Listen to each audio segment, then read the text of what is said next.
Edition of Some Snaps. I'm your host, T-Bob Bear, joined as always by our QB1, the SEC record holder, Mr. Furry Aaron Murray. Aaron, what up, dude? Man, what's up? Happy Thursday. Happy Thursday, everyone in the chat. Yep. And this is kind of like the build-up. Like the whole week, we do the rewind, and then we wait till Thursday to start previewing some of these games. And now we're in the meat of the season. Like this is conference time now. We're gonna get a lot of conference versus conference, which is, I'm not gonna say like the out of conference isn't important or anything like that. I love those games. I love the Georgia versus Oregons of the world.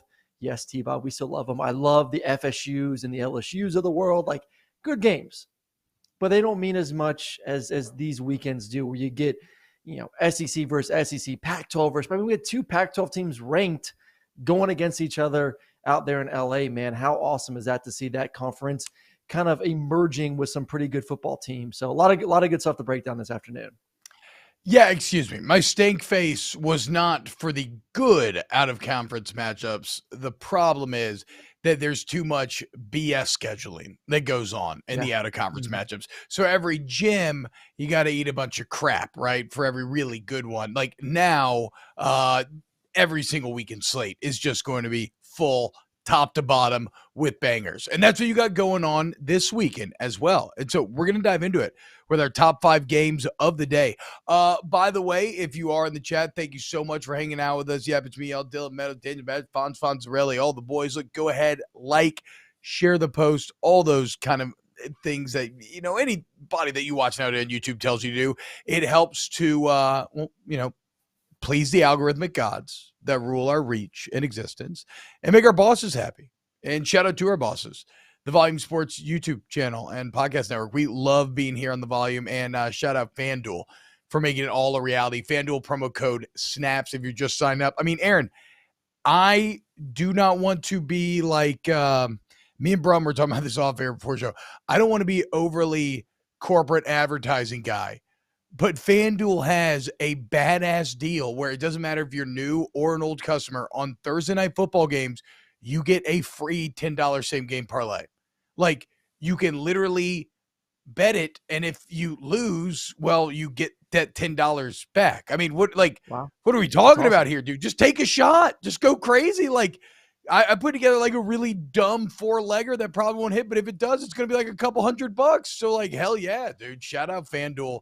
Promo code SNAPS. It's and we do have best bets coming for you tomorrow, and Snapped After Darks coming up on Saturday.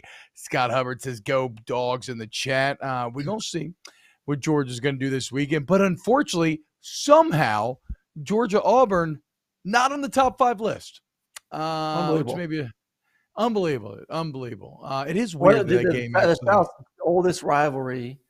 The longest rivalry in the SEC, the greatest conference in America, and we're not even talking about it. What are we doing, T-Bob? Quick preview real quick before we get to top 5. Georgia wins. There you go. Okay. Dominate. Georgia gets back on track with a big win this weekend versus Auburn. No doubt about it. Yeah, I feel you, dude. You're trying to please your fan base, even though you've been picking Auburn to cover throughout the week. I like how you pulled the Georgia wins because, yes, obviously, they are going. It's a lot of points. And you'll be in attendance. Shots on Saturday. Yes. So if you see what will you do, Aaron, if somebody comes up to you and says that they love snaps?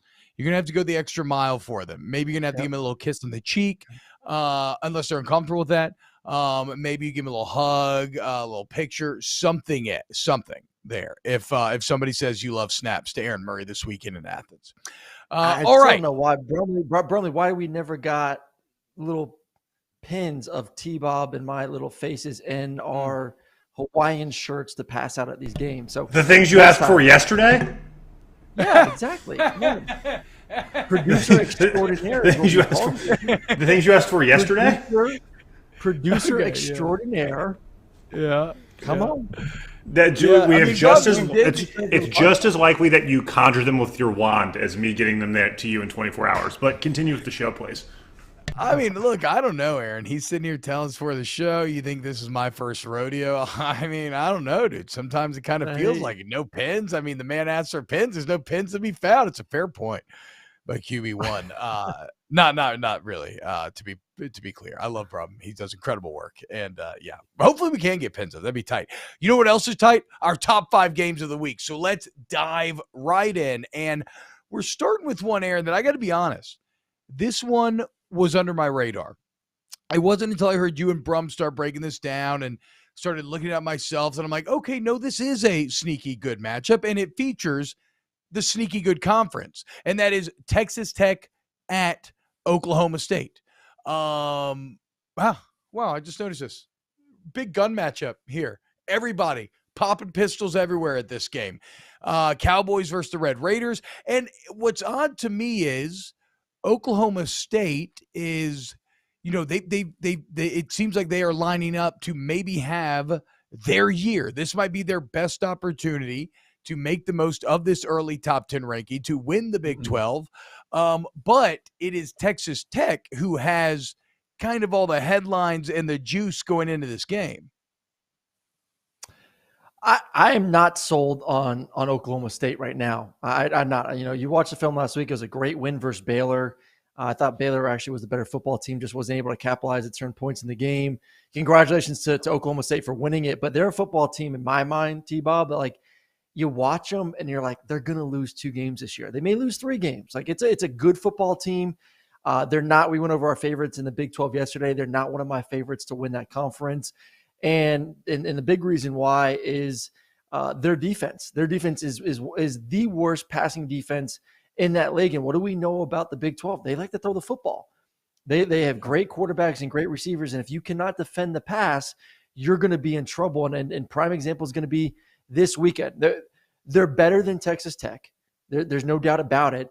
But they're in a big pickle here. Texas Tech, the best passing offense in that conference, 360, 370 yards passing per game, that air raid type system going against a defensive backfield that, like I alluded to, is not very good. So I think this is going to be a high-scoring game, a lot of points. I think Texas Tech is going to make this thing close.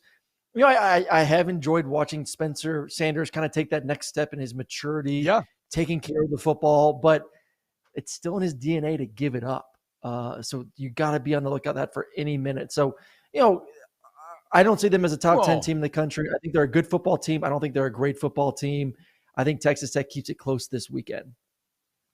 If we're talking about spreading our legs and giving it up, I mean, Donovan Smith has done more giving it up than just about anyone in the entire country thus far this season. Okay, from the Texas Tech perspective here, and you're absolutely right on Oklahoma State's defense. How about this, Aaron? You want just an awful stat if you're a Cowboy fan here, if you're a Pokes guy.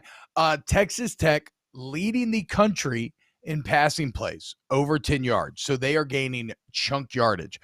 Oklahoma State alone against Baylor. Against Baylor alone, Oklahoma State allowed 10 passing plays over 15 yards. So yes, this has all the makings of a Big 12 classic shootout, right?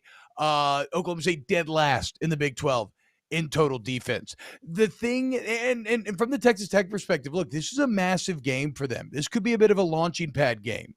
They got their first season coach, Joey McGuire. They have incredible NIL support right now. Every single player on that roster gets a guaranteed $25,000 a year. I cannot fathom what I would have done in college if somebody had paid me $25,000 a year.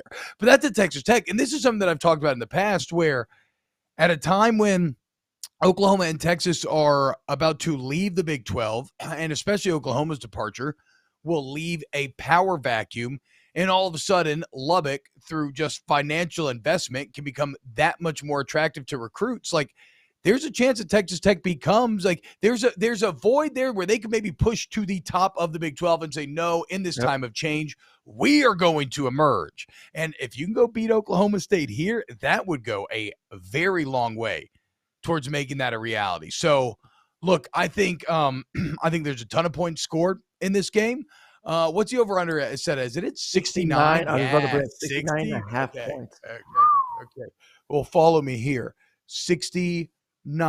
I'm currently 6-9 in best bets. I'm trying to get better from 6-9 to improve, to go over that 6-9. All these defenses, no bet. Over 69, play it. Guaranteed winner right here. Wow. Just did the math. Texas Tech, Oklahoma State. In the end, I think Oklahoma State does just enough because of Donovan Smith spreading his legs. The home crowd and Donovan Smith's propensity for giving away the ball makes me go Pokes here. Yeah, 7 interceptions on the year is that's what costs you. That loses you games in conference, especially on the road. I mean, that's the big thing too. You brought it up. Like this game is there at Oklahoma State. You're a quarterback that has been known to give up the ball, but he's also a quarterback that is leading the conference in passing yards per game as well. So it goes back to the basic fundamentals of being a QB. Like just take care of the damn football, and you're going to have maybe one of his best games as a collegiate quarterback. So I don't know why, but maybe it's the underdog mentality, man. But part of me feels like Texas Tech can get us another upset. And I guess you look back a couple of weeks ago versus Texas, based on what we've seen from Texas here, maybe you really don't consider that an upset, but still, a hell of a win they're able to have. So that they're not scared to go there and play the big boys. So I think they win I think Oklahoma State wins it by 7.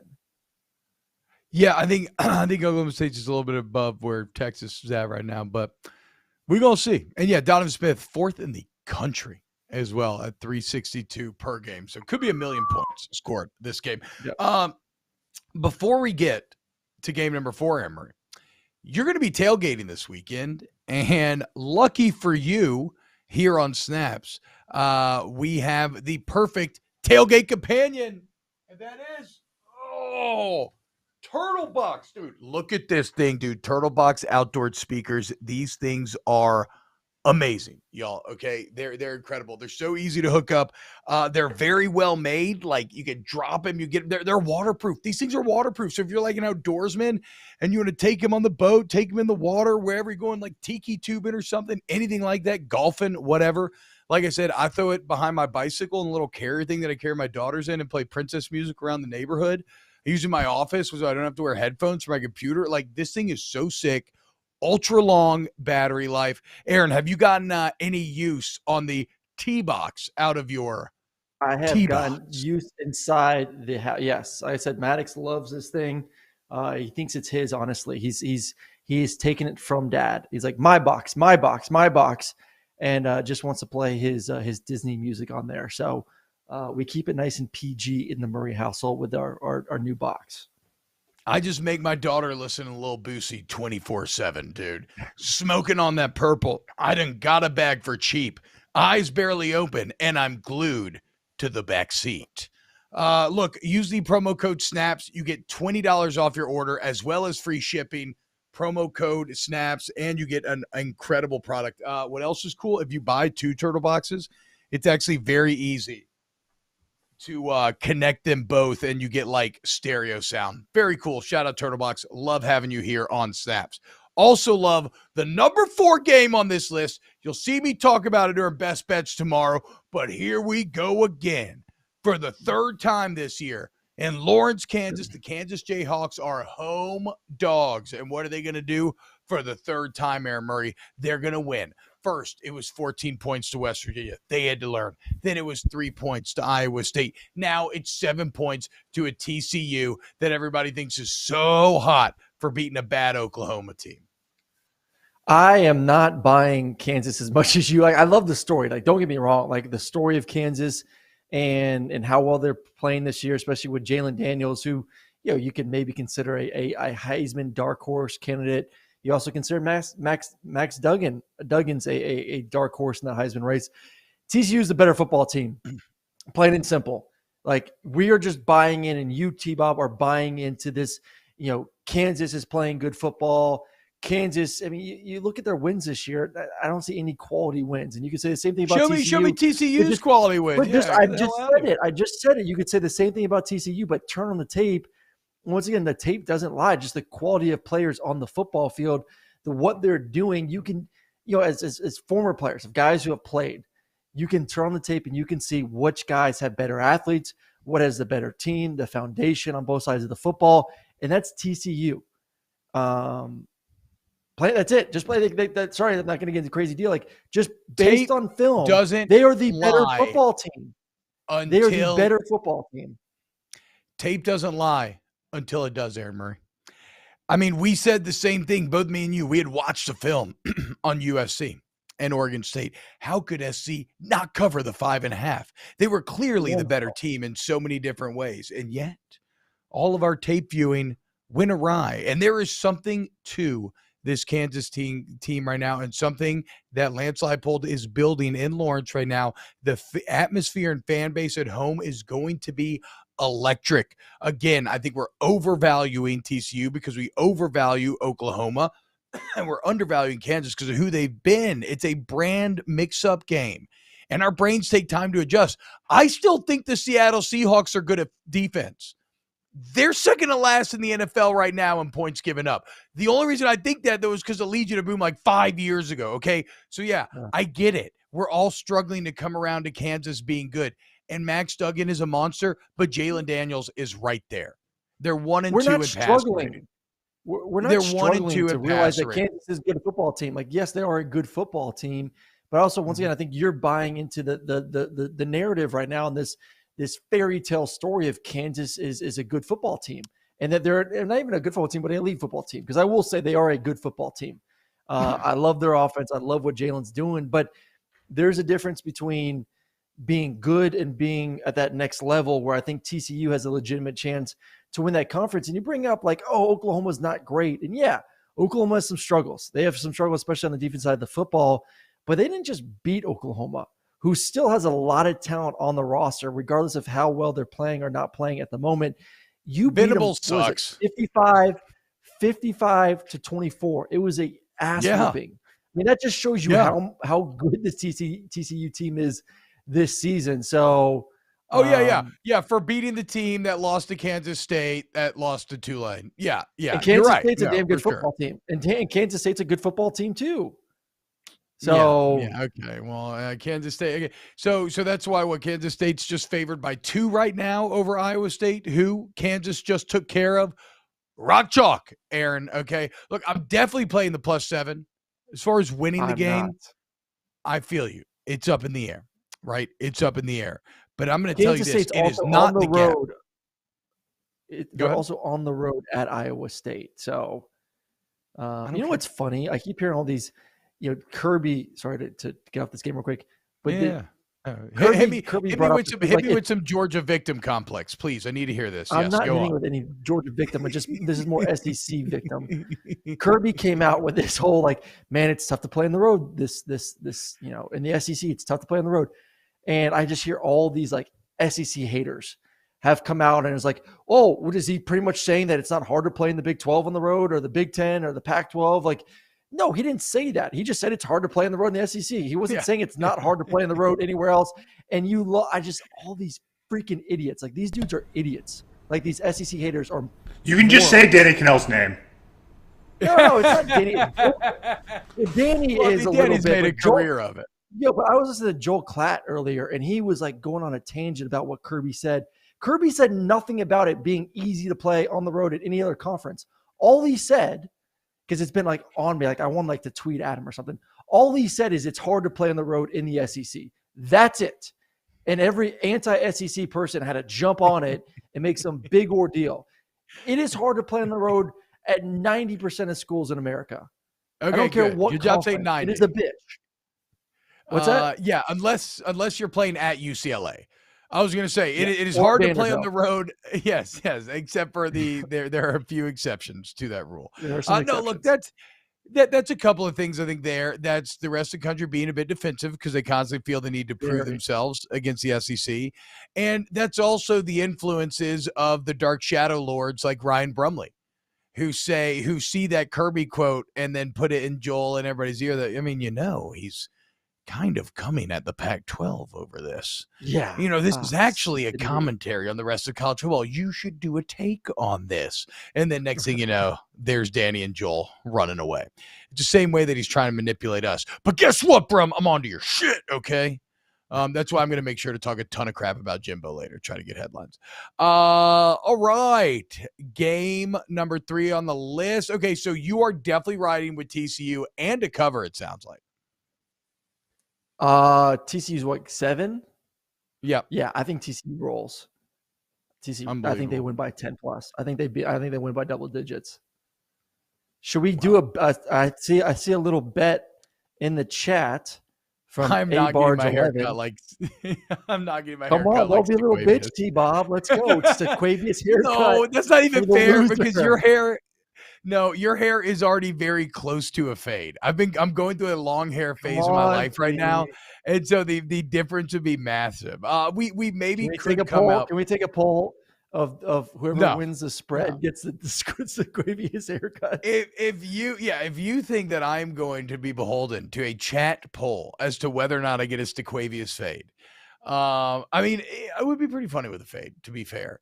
But no, I'm not doing hair stuff. We do need it. We'll put something on the line for this game though, for sure, since we feel so oppositely about it. Let's see if we feel more in line on the next one, and that is a little Utah versus UCLA. Let's go, dude. Ranked on ranked. You gotta love it.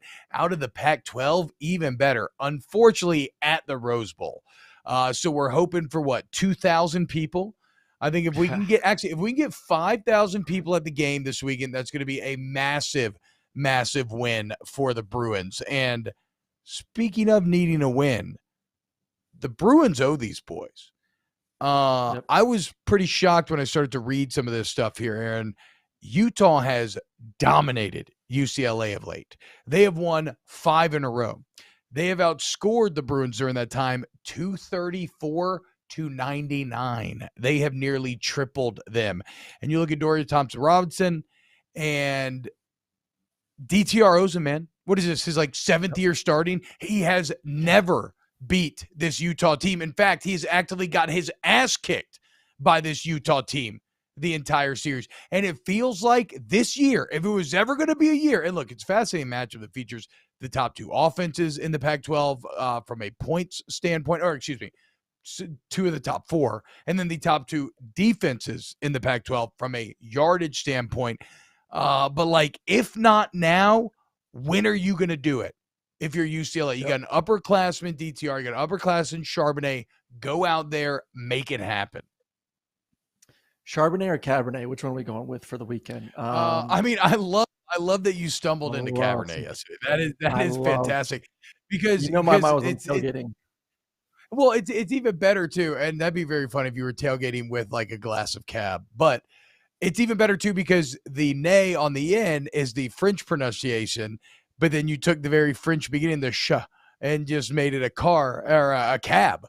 So it's like some American French bastardization of the last name. It's wonderful. Yeah. What do you think? Is that Cabernet the key to winning this game?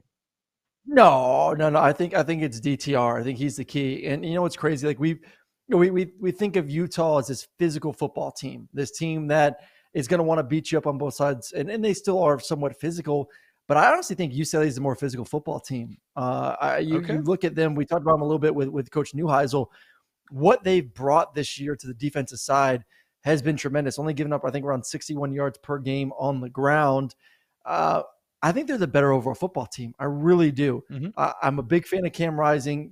He's a guy that in games like this just somehow finds a way to not emerge because we all know who he is, but to kind of play at that next level. So I wouldn't be surprised if you see his best.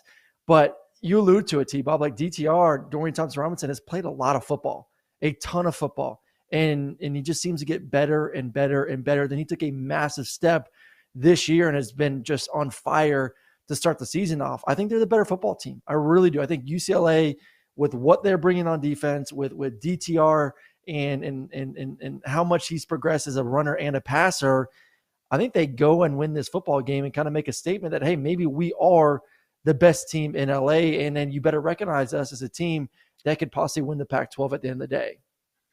Yeah, it's funny, man. I don't know if it was just being Stockholm syndrome by UCLA last year, or maybe it's the fact that I had one of the best weekends of my life when I went and saw LSU lose to UCLA in the Rose Bowl. And you say, wait, T-Bob, they got their ass kicked, especially on the lines of scrimmage. It was super embarrassing. How could it have been one of the best weekends of your life?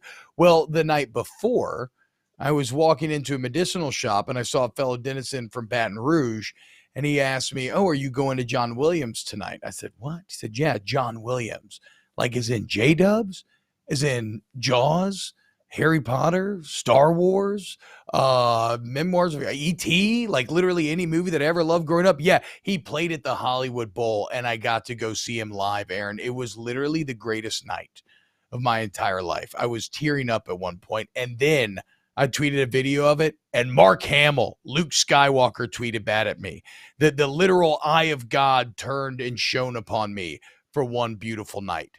So I got some love for UCLA, because that would have never happened without them.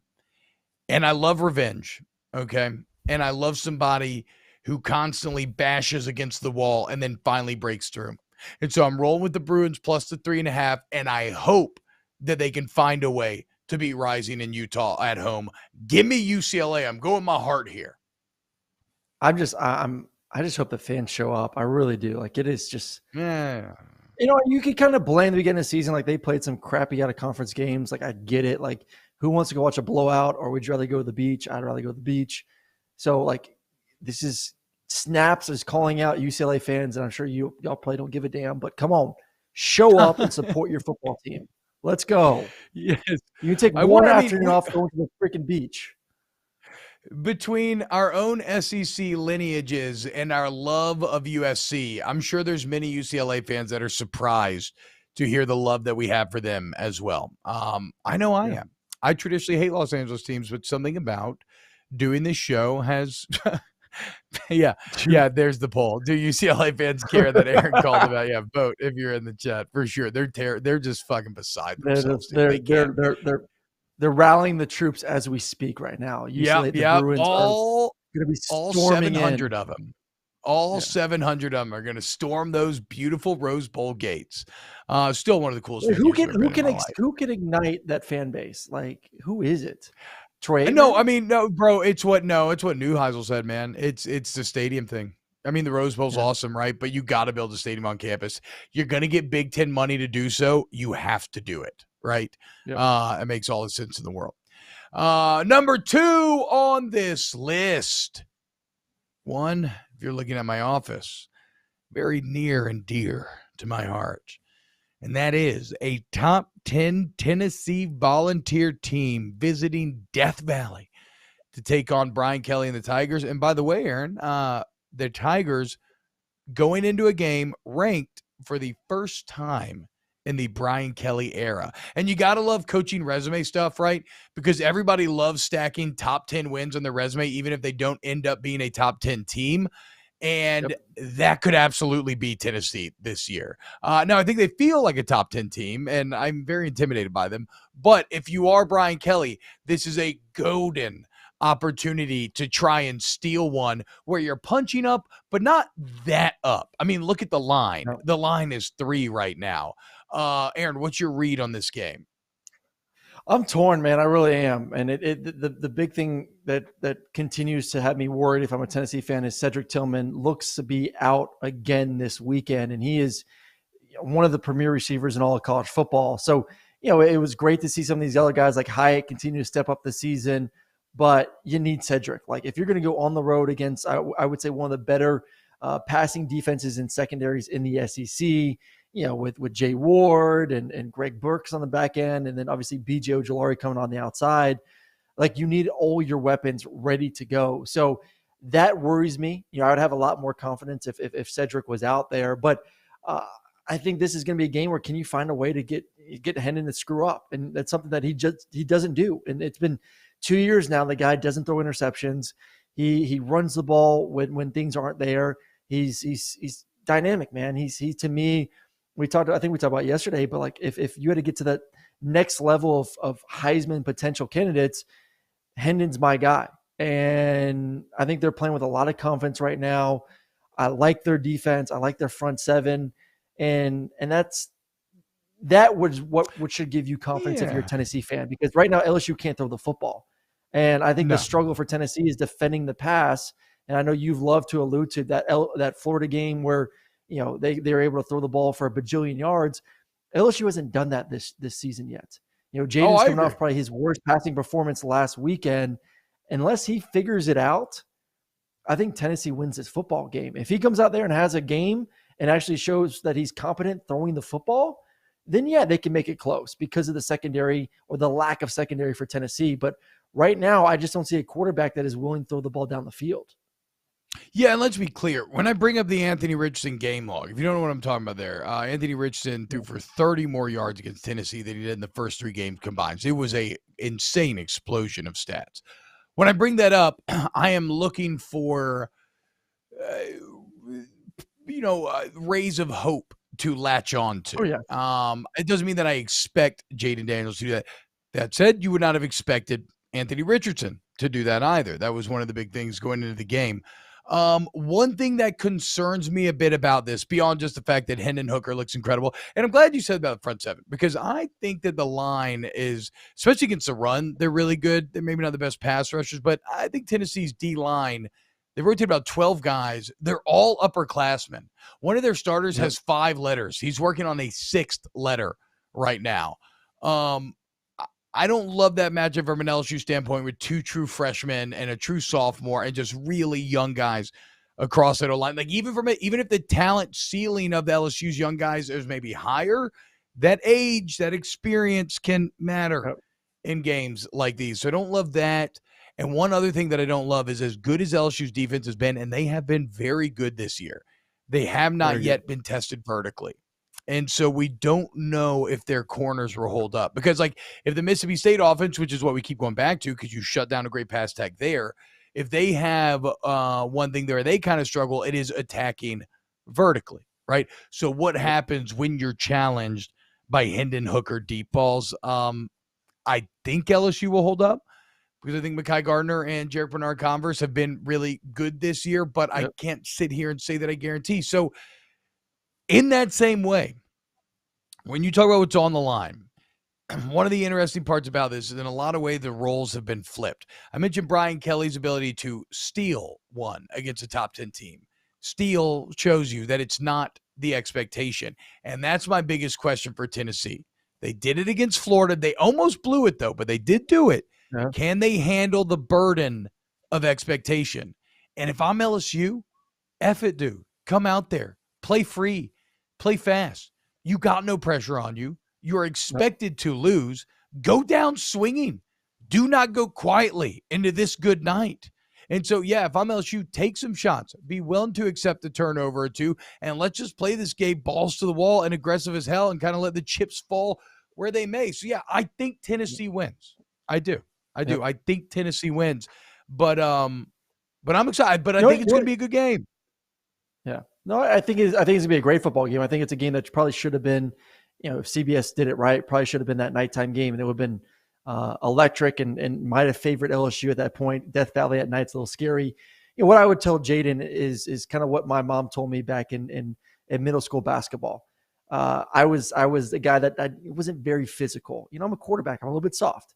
I was big for my age, scored a lot of points, but didn't play a lot of great defense.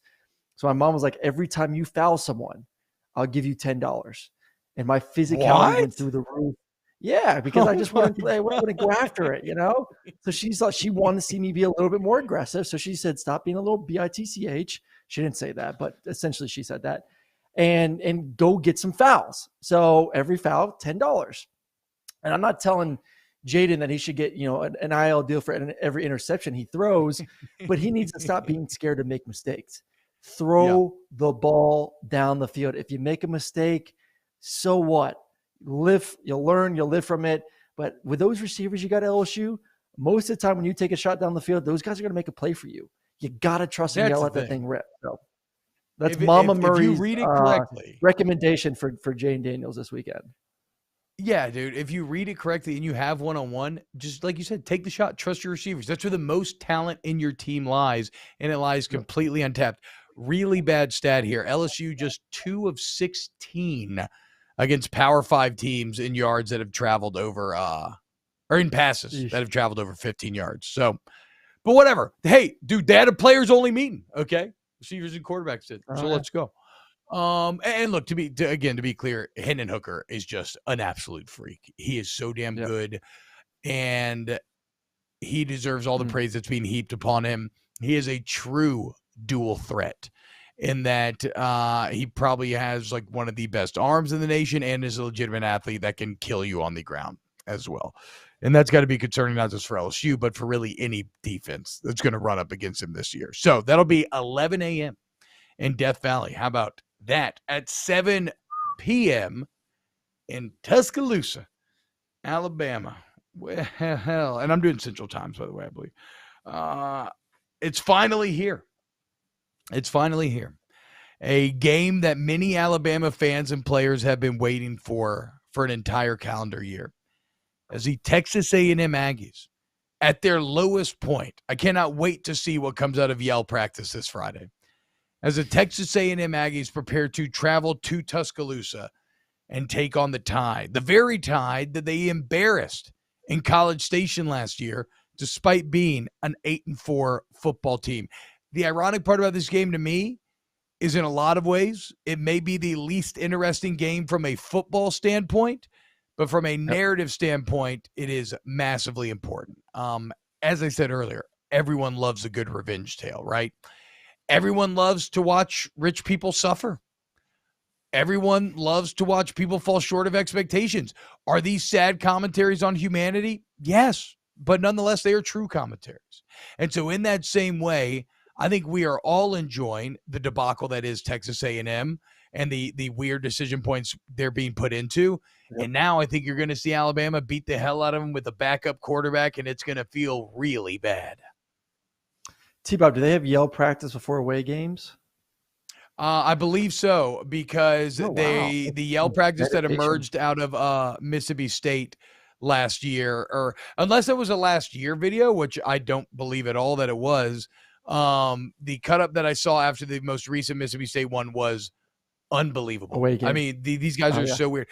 The irony completely lost on the Yale leader as he was going after Starkville for being a middle of nowhere town that cheered for a mediocre football team that loses all the time, aka College Station.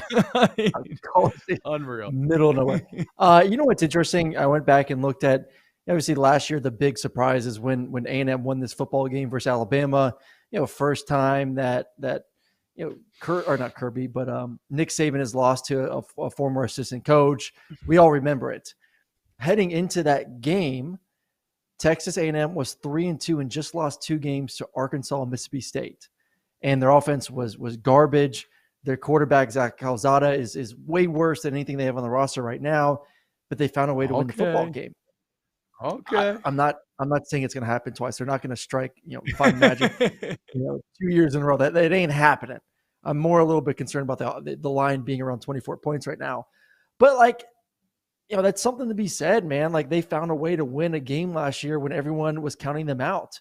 And maybe Jimbo has a little bit some magic up his sleeve of, hey, this is how to attack, what Nick wants to do on both sides of the football. So who knows? I think it's gonna be a closer game, especially if Bryce Young is not playing.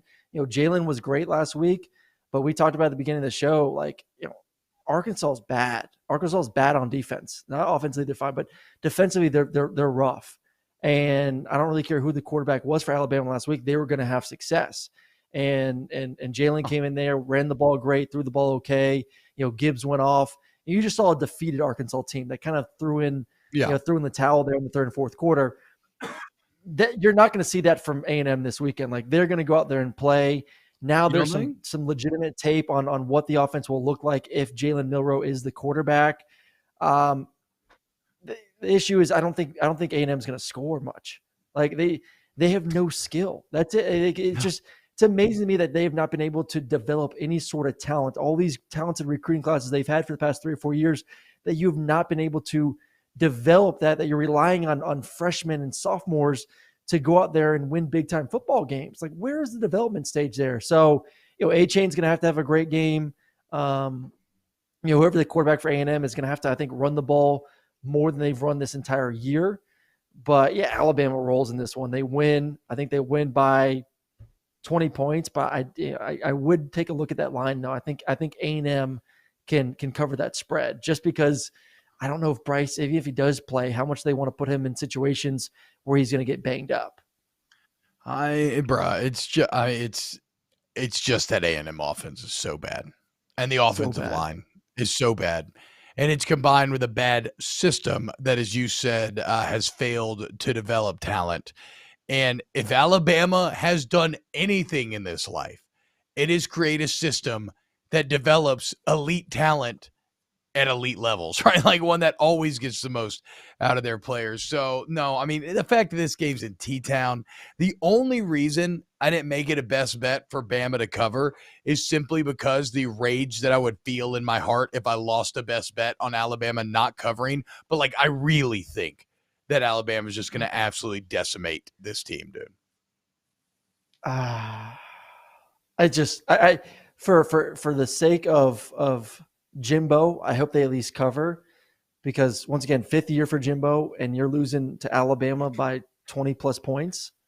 What was the tweet we saw today, or someone on FineBall? Do we have that ready to go? Yeah, hold on. Let me bring it up. It was in our Snaps group text here. No jokes about murder will be displayed on this program. Wait, but you can read it. Can we read it? Yeah, you can read it. For FineBall, I can read it. An A&M, this comes, I guess, from the FineBall show. Brooks Bryant tweeted out, an A&M fan just told FineBall, quote, a hitman is a lot cheaper than a $95 million buyout, which is true. But again, let's be clear. I do not think it's good business to murder your standing college football head coach. Okay. First off, there's all kind of legal troubles that are generally associated with murder, especially if you get caught. And if you're moving that large financial money, there's a good chance you're going to get caught. And also, like, honestly, Aaron, if you murder the standing football coach, like, I'm not going to want to take that job if I'm the next guy, right? And so, you know what's going to make me want to take that job? If you pay the last guy $95 million to not work. I'm like, okay, that could be me. That could be me. I'll be like Kevin Sumlin, Jimbo Fisher. Like, put me next in the A&M coaching line, please. Make 100%. My life. All right, Aaron. Where are you calling this weekend? Oh, wait, no, you're not calling this weekend. Yeah, you're Saturday off, baby. Have fun in Athens, dude. That was just like instinct. Yeah, what are you most excited for Athens? Man, what am I most excited for? Just being in that stadium, like being in Sanford for a 3:30 game, rivalry game, one of your biggest rivals. It's going to be a lot of fun. And I don't know if I think they do the light show. Don't really have the day. You don't even really have any stress either. Like, you don't have the anxiety, which could be good or bad, I suppose. But like, you can just float through that day knowing you're going to wreck one of your most hated rivals, which is a great feeling. 100%. Yes. So yeah, man, it's going to be a good time. It's going to be a good time. Hopefully you and I are celebrating 2 major victories come Saturday night. So we'll see. Ooh, look, bruh. You want to talk about creating a happy city? If you can beat Tennessee at 11 a.m., the amount of juice and adrenal excitement that will be in the air for the rest of the afternoon in Baton Rouge will be. Will you make it to midnight, T-Bob? Yes, because after. Okay, so first off, we're going back to only beer on Whiskey Wine. Been painfully clear about this. I'm mounting a PR campaign here, but also I am going to come to my office and lock myself in here alone after I get done with my work so that I can watch the rest to get ready for Snaps After Dark. I will not be staying out. This is kind of funny. So his name's Jalen Milroe. This entire time, I thought it was James Milroe. I don't. Maybe it's like a James Monroe thing. I don't know. Interesting. All right, man. I think that's going to be it. Ryan Brumley, thank you for another excellent weeks of Snaps. Remember, we will have our best bets tomorrow. Breaking news, Quinn Ewers been practicing full go, will play this Saturday. Nice. Aaron. So when you see me on best bets, talk about whether or not Ewers plays. I would choose Texas. Know that he is playing. So I do like Texas -7 now. If you want to go ahead and hop on it now. I think he could move the line. Maybe not. We'll see. Huge thank you to the Volume Sports YouTube channel. Huge thank you to FanDuel. Again, promo code SNAPS. Remember, no sweat bet tonight for every Thursday night football game. New, old customers, doesn't matter. You get up to $10 free parlay, same game parlay. It's awesome. I already got mine in. It's not going to hit. but I'm not going to lose money, so it doesn't matter. And a huge thank you to Colin Cowherd, and I think it's everybody. And Turtlebox, love y'all. Love you in the chat as well. Spread the word, hit the like button, and rate and review us on iTunes. All that stuff helps. Let's grow this thing together, folks. You are A1s, our day ones in here. You all have a great day, and we will see you tomorrow and Saturday night for some snaps.